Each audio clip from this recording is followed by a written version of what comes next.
तो ब्रेक के बाद एक बार फिर से स्वागत है आपका। हम चर्चा कर रहे हैं जहां आज बजट पेश होना है। इस साल का केंद्रीय बजट आज पेश किया जाएगा। मिडिल क्लास को लेकर के बड़ी संभावनाओं की उम्मीद जताई जा रही है। तीन मेहमान हमारे साथ जुड़े हुए हैं। के मित्तल जी जो कि अर्थशास्त्री हैं, इसके अलावा संजय गुप्ता जी जो कि सीए हैं, और सुभाष अग्रवाल जी जो मार्केट एक्सपर्ट हैं। आप तीनों का बहुत बहुत स्वागत है एक बार फिर से।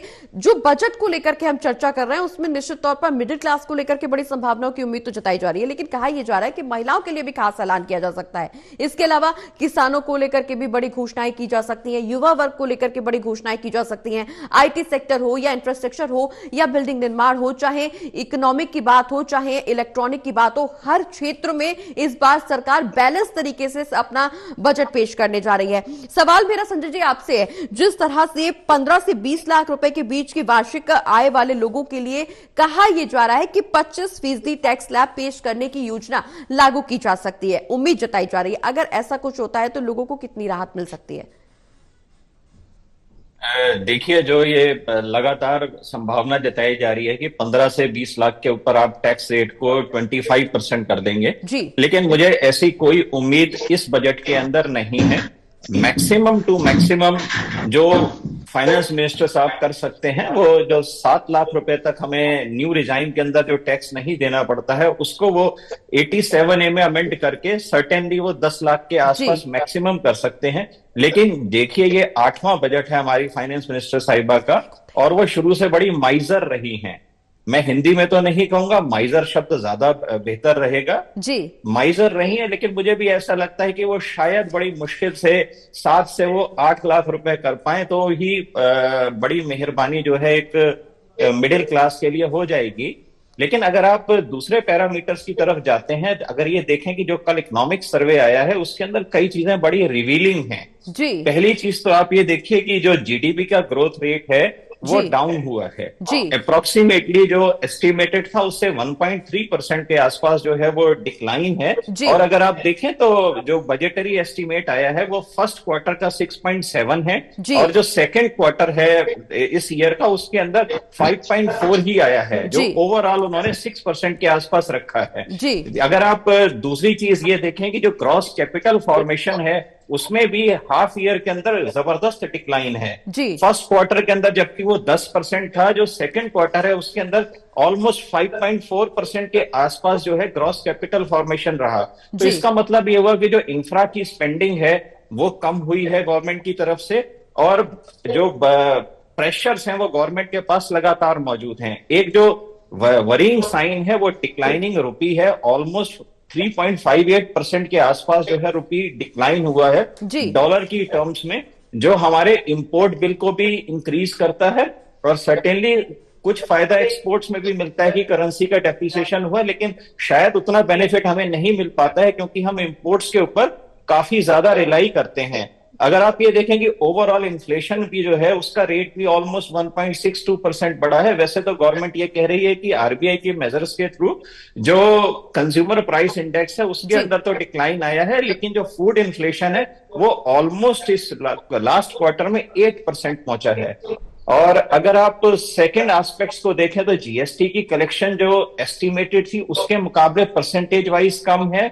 जो डायरेक्ट टैक्स की कलेक्शन है वो भी जो बजटरी एस्टिमेट्स का जो ग्रोथ रेट था उसके अंदर डिक्लाइन है। तो हाथ तो हमारी मैडम के बंधे हुए हैं, अब उसके अंदर वो कैसे करेंगी ये एक देखने वाली बात है। बिल्कुल, ये बड़ा दिलचस्प सवाल बना हुआ है संजय जी कि हाथ बंधे हुए हैं और ऐसे में आम वर्ग को राहत कैसे मिलेगी, जनता को राहत कैसे मिलेगी? क्योंकि अगर हम ये मान के चले तो हमारे पास लगभग 80 करोड़ जनता ऐसी है जिनकी जो आय है, जिनकी इनकम है वो 3 लाख से नीचे है, और इसके अलावा 50 करोड़ ऐसी जनता है जिसकी आय जो 10 लाख से नीचे है। तो ऐसे में ये जो 130 करोड़ की जो जनता है उसको संभालना निश्चित तौर पर वित्त मंत्री के लिए ये बड़ा चुनौतीपूर्ण है, क्योंकि विकसित भारत का संदेश लगातार प्रधानमंत्री दे रहे हैं, लेकिन विकसित भारत कैसे होगा, विकसित लोग कैसे होंगे, कैसे बढ़ोतरी की जाएगी, उसको लेकर के चुनौतीपूर्ण है ये बजट। और कैसे सारे वर्ग को इसमें समाया जाएगा, समायोजित किया जाएगा, कैसे हर वर्ग को राहत दी जाएगी, ये एक बड़ा दिलचस्प विषय बना हुआ है। सुभाष जी हमारे साथ बने हुए हैं, मार्केट एक्सपर्ट है। सुभाष जी, कहा यह भी जा रहा है कि सोने चांदी की कीमत में बढ़ोतरी हो सकती है, हालांकि जो घर खरीदने खरीदार हैं उनके लिए भी कुछ बड़े ऐलान किए जा सकते हैं।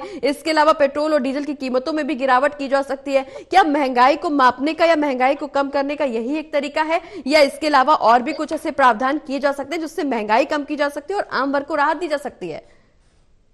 देखिए मैम, सबसे इंपॉर्टेंट क्या होता है, जब भी हम एक ग्रोइंग इकोनॉमी की बात करते हैं तो सरकार का कैपिटल एक्सपेंडिचर ही जो रहा पिछले कुछ सालों में, उसी ने ग्रोथ ड्राइव करी है आफ्टर कोविड।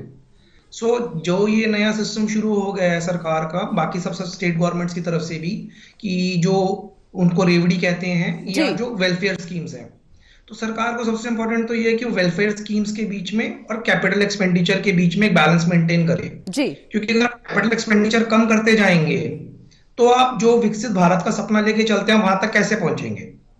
तो आपको कहीं ना कहीं कैपिटल एक्सपेंडिचर को मेंटेन करना पड़ेगा। जैसे हमने इंफ्रास्ट्रक्चर डेवलपमेंट देखी है गवर्नमेंट की तरफ से, हाईवेज के रूप में हो, रोड्स के रूप में हो, और टेक्नोलॉजी के ऊपर भी गवर्नमेंट ने पिछले कुछ सालों में काफी अच्छा काम किया है जी। क्योंकि जैसे हम इंडिया देखते हैं, बहुत डाइवर्स कंट्री है, इतनी तरीके की मतलब लैंग्वेजेस हैं, कहां तक गांव तक की रीच है। यूपीआई एक रेवोल्यूशन रहा जी, और बैंक अकाउंट के थ्रू, बाकी चीजों के थ्रू गवर्नमेंट ने कहीं ना कहीं सब लोगों को मेन स्ट्रीम में लाने की कोशिश करी।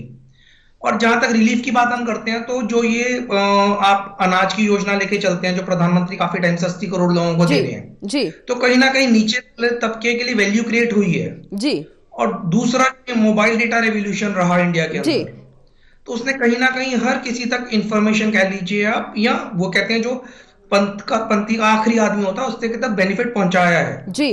अब जो हम बात करते हैं टैक्स रिजीम्स की, हर किसी की एक्सपेक्टेशन है कि सरकार एकदम से इनकम टैक्स को के स्लैब्स में छूट दे दे।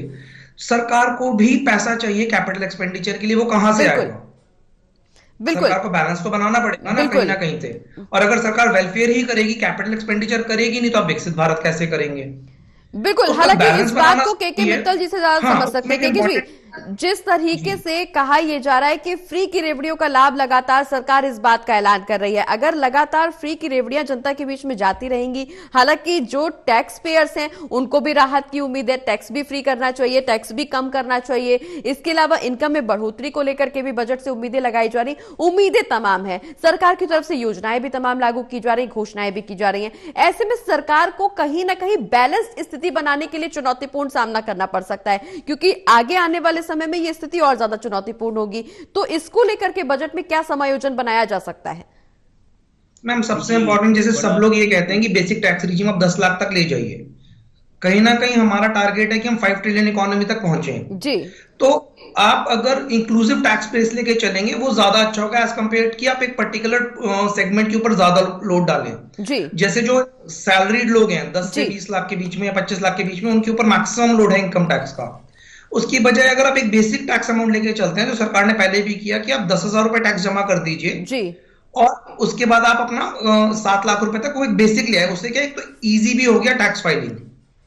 तो अगर कुछ इस तरीके का सरकार जो लेके आती है जिसमें टैक्स फाइलिंग भी इजी हो जाती है और इंक्लूसिव कर लेते हैं हम टैक्स बेस में काफी सारे लोगों को, तो सरकार की इनकम भी बनी रहेगी और वो आम आदमी को हर्ट भी नहीं करेगा। बिल्कुल, ठीक है। हमारा तो एक्सपेक्टेशन बजट से कि सरकार, एज अ मार्केट एक्सपर्ट मैं कह सकता हूं कि जो सरकार ने कैपिटल एक्सपेंडिचर एकदम से जो 2024 में कम हुआ है जी, उसको सरकार कहीं ना कहीं बूस्ट करे ताकि ग्रोथ ड्राइव हो सके जी।